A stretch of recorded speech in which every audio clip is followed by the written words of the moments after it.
Recursion can make a difficult problem surprisingly simple, but one missing base case can crash your program.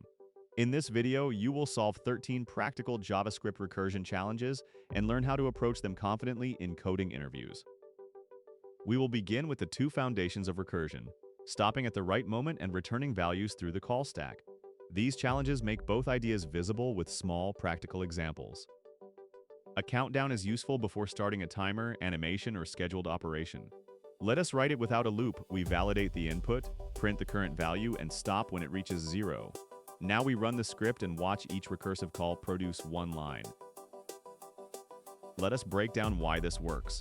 Every call prints its value and passes a value that is one smaller to the next call at 0. The function returns, so no additional stack frame is created and the program exits normally. Now let us highlight the safest way to structure this recursion. Define the stopping condition clearly and make every recursive call move toward it. This prevents accidental infinite recursion and a stack overflow. Now try a small variation yourself. Add a step argument so countdown with 10 and 2 prints 10, 8, 6, 4, 2, and 0. Remember to validate that the step is a positive integer and avoid passing a negative value to the next call. Factorials appear in small probability and scheduling calculations, but invalid values must not enter the recurrence. We will validate once in the public function and use a small inner function for the recursive multiplication. Let us run it with 5 and then deliberately try -1. Let us examine the result. The call with 0 returns 1, which is the multiplication identity and the definition of 0 factorial. The waiting calls then multiply by 1, 2, 3, 4, and 5, while the invalid call is rejected before recursion begins. Now we are showing the cleaner production pattern. Validate the external input once, then let a private helper handle only valid recursive states. Use this approach whenever validation rules are separate from the recurrence itself. For practice, write product range with a start and end value. It should return the product of every integer in that inclusive range, so 2 through 5 produces 120. Decide what the function should return when start is greater than end, and document that choice. Next, we will recursively reduce a collection to one result. The important implementation detail is tracking our position without copying the array on every call. Imagine totaling a small list of invoice line items without using a loop or reduce. We will pass an index through the recursive calls, add the current value, and return 0 after the final element. Now let us run the populated array and an empty array. Let us break down why both results are correct. For the populated array, each call contributes one value, and those contributions combine into 40 as the stack returns. For the empty array, the initial index already equals the length, so the identity value 0 is returned immediately. Now let us show the more memory-conscious approach. Passing an index reuses the original array instead of allocating a new slice during every call.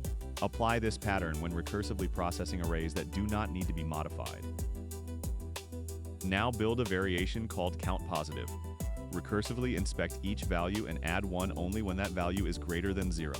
With this sample input, your function should return 3. The next challenges process sequences from different directions. First, we will build a result during stack unwinding, and then we will shrink a search range from both boundaries. A recursive reverse can power a small text transformation utility and clearly demonstrate stack unwinding. We remove the first character, reverse the remaining text, and append the removed character only after that call returns. Now we run it with dev level up and display the empty result with quotes so it remains visible. Let us break down the reversal. The calls first move forward through the string until no characters remain. While the stack unwinds, earlier characters are appended after later characters, producing pulab. Now we are highlighting the most natural base case for this operation. An empty string changes nothing when concatenated, so returning it keeps the recurrence simple and handles empty input automatically. Look for a similar identity value whenever recursion combines partial results. For your variation, reverse an array of words recursively without using the built-in reverse method, pass an index instead of slicing the array, and build a new result as the calls return. This sample should place recursion first and learn last. Palindrome checks can validate normalized identifiers or phrases that must read the same in both directions. We normalize each input once, then compare the left and right characters while moving both boundaries inward. Let us run the phrase never odd or even and then JavaScript. Let us break down why the first result is true. After normalization, every character matches its mirrored character, and eventually the two indexes meet. JavaScript returns false as soon as one boundary pair does not match, so unnecessary recursive calls are skipped. Now we are showing the efficient boundary-based pattern. Normalize the text before recursion, then pass left and right indexes instead of creating reversed strings or smaller substrings. Use this approach when each call only needs a narrower view of the same sequence. For the final variation, create find first mismatch with the same two-pointer recursion. Return null when the text is a palindrome, or return the left and right indexes of the first pair that differs. Test it with the normalized strings racecar and recursion. We will start with a mathematical recurrence that becomes a very small recursive function. The challenge is to keep the recursive core safe when the original inputs may be negative. Reducing a ratio or fraction requires the greatest common divisor, and the Euclidean algorithm finds it without testing every possible factor. Let's validate and normalize the public inputs, then recursively replace each pair with the second number and the remainder. Now we run the script and see that both input pairs produce 21. Let's break down why this works. The common divisors of a pair do not change when the larger problem is replaced by the second value and the remainder. Eventually, the remainder is 0, so the other value, 21 here, is the answer. Now let's show the best practice boundary for this algorithm. Validate the values and remove their signs before recursion starts, because that keeps every recursive call inside one simple non-negative domain. Apply this pattern whenever external input is broader than the assumptions of your recursive helper. Now try a small variation yourself. Write GCD many so it recursively combines the current result with the next array value. Test it with 84, 126, and 210. The expected result is 42. Next, we will use recursion to discard half of a sorted search space at every step. Index boundaries let us do that without allocating new arrays. A sorted product catalog lets us locate an ID without scanning every entry. Let's pass low and high boundaries, inspect their midpoint, and recurse into only the half that can still contain the target. Now we run both searches and print each midpoint as it is checked. Let's break down the midpoint checks. 24 moves the search right from 18, then left from 31 and lands at index 4. 10 eventually crosses the boundaries without a match, so the base case returns -1. Now let's show the best way to preserve the divide and conquer benefit. Pass index boundaries instead of slicing the array, because slices allocate new arrays and make original indexes harder to track. Use this approach only when the input is already sorted. For your variation, return more than just the index. Add a check counter and return an object like index 4 with 3 checks for target 24. Keep the same index boundaries and avoid using array slices. Some recursive solutions repeat the same subproblems many times. We will add a memo cache and measure how dramatically it reduces the work. Recurrence-based projections become slow when the same periods are calculated again and again. Let's create a fresh memo cache, count every recursive call, and compare the optimized result at 40 with a naive run at only 20. Now we run the script and let the call counts expose the difference. Let's break down those call counts. The memoized function computes each non-trivial input once and returns cached values when branches overlap, so Fibonacci 40 takes only 79 calls. The naive version repeats entire subtrays and needs 21,891 calls for the much smaller input 20. Now let's show the safest cache lifetime. Create the map inside the public function and let the recursive helper close over it, because independent calculations should not accidentally share mutable state. Apply memoization only when the full cache key represents the complete subproblem input. Now add one more measurement yourself. Increment a memo hit counter whenever the function returns a cached result, then print it beside the total call count for Fibonacci 40. Predict the number before running the updated script.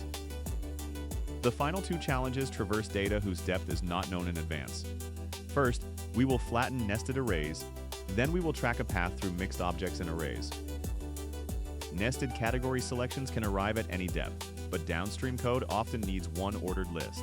Let's visit every array recursively and push each ordinary value into a shared result instead of using flat. Now we run the script and confirm that the original left-to-right order is preserved. Let's break down why the values stay ordered. When the loop finds a nested array, it completely visits that branch before moving to the next sibling. Every leaf is therefore appended in the same left-to-right order in which it appears in the source. Now let's show the more memory-conscious pattern for large inputs. Keep one result accumulator outside the recursive helper, because returning and spreading a new array from every call creates avoidable intermediate arrays. Use the shared accumulator when you only need the final flattened sequence. For your variation, add a maximum depth parameter. Flatten only while the current depth is below that limit, and otherwise keep the nested array as a value. Test depths 0, 1, and 2 on the same input. A configuration value may be buried inside a JSON response with both objects and arrays. Let's recursively carry its path, handle null before object traversal, and return as soon as the first match is found. Now we run the script to find the dark theme, and then test a value that does not exist. Let's break down the return path. Each object key or array index is appended before the recursive call, so reaching dark produces user, preferences, and theme. A missing value exhausts every valid branch and allows null to propagate back to the caller. Now let's show the safest traversal order for mixed data. Check the target first, reject null and primitive values. Handle arrays by index and only then inspect plain objects by key. This prevents null errors and avoids unexpectedly traversing class instances or other special objects. Now extend the search to collect every matching path. Replace the early successful return with a shared results array, but keep the same safe handling for null, arrays, and plain objects. Test it on data where dark appears in both user preferences and application defaults. Let's begin with a recursive structure that appears in file systems, menus, and organizational charts. We will visit every node in a virtual directory tree and calculate its total size. Directory trees are useful whenever data can contain more data of the same shape. Here, a file returns its size as the base case, while a directory visits each child and adds the return sizes. Now let's run the script and use the indentation to watch recursion move through the tree. Let's break down why the total is 10,020 bytes. Every file returns one number, and each directory combines the numbers returned by its children. The same function therefore calculates small subtree totals first and passes them back toward the root. Now let's look at the best practice that keeps this traversal dependable. Give every node an explicit type, require size on files, and require children on directories. Apply this pattern whenever one recursive function must safely process several kinds of hierarchical nodes. Now try a small variation yourself. Add an empty directory and one file nested at least 3 directories deep. Then return both total size and file count. Check that the empty directory contributes 0 to both totals. Next, we will solve a larger problem by repeatedly splitting it into smaller independent problems. Merge sort is a clean demonstration of how recursion and a separate combining step work together. Merge sort is useful when we want predictable sorting behavior and a clear divide and conquer design. We split the input until each piece is trivially sorted, then merge those pieces without calling array prototype sort. Now let's run it and compare the sorted result with the original array. Let's break down why this produces a sorted copy. The base case returns a copy of an array that has at most one value, so that piece is already sorted. Each higher call combines 2 sorted pieces, while slice and the new result array protect the original input. Now let's show the best merge rule for stable sorting. When 2 values are equal, selecting from the left half first preserves their original relative order. Keep this comparison detail and the merge function isolated when sorting records where equal keys are common. For your variation, replace the numbers with objects containing a name and score. Update merge, so it accepts a comparison function, then sort by score.